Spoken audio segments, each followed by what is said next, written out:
Today I am going to express how to motivate our children. നമ്മുടെ കുട്ടികളെ നമുക്ക് എങ്ങനെ മോട്ടിവേറ്റ് ചെയ്യാം. As you know, education is the best passport to the future. നമുക്ക് നമ്മുടെ കുട്ടികൾക്ക് നൽകാൻ പറ്റാവുന്ന ഏറ്റവും നല്ല സമ്മാനം എന്ന് പറയുന്നത് എഡ്യൂക്കേഷൻ തന്നെയാണ്. വിവേകാനന്ദൻ പണ്ട് പറഞ്ഞിട്ടുണ്ട്, എഡ്യൂക്കേഷൻ്റെ ഇമ്പോർട്ടൻസ് ഈസ് വെരി ഹൈ.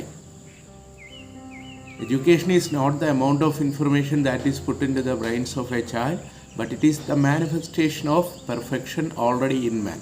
ഒരു കുട്ടിയുടെ കഴിവുകൾ വളർത്തുന്നതിന് ഏറ്റവും ഇമ്പോർട്ടൻ്റ് ആയിട്ടുള്ളതാണ് എഡ്യൂക്കേഷൻ.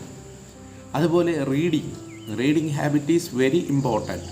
ഒരു കുട്ടിയുടെ ഇമാജിനേഷൻ കപ്പാസിറ്റി കൂട്ടാനായി റീഡിങ്ങിന് കഴിയും. അതിന് ഏറ്റവും നല്ല എക്സാമ്പിൾ തന്നെയാണ് JK റൗളിങ്ങിൻ്റെ പുസ്തകങ്ങൾ. അവ വായിക്കുമ്പോൾ കുട്ടിയുടെ ഇമാജിനേഷൻ കപ്പാസിറ്റി കൂടുകയാണ്.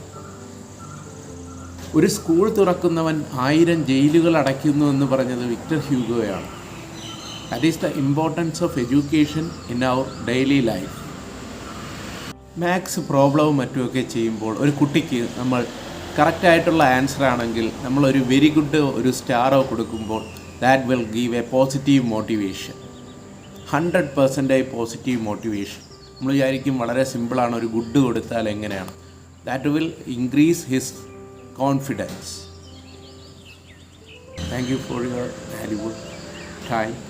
Have A nice day. This is your MA Shamna signing out.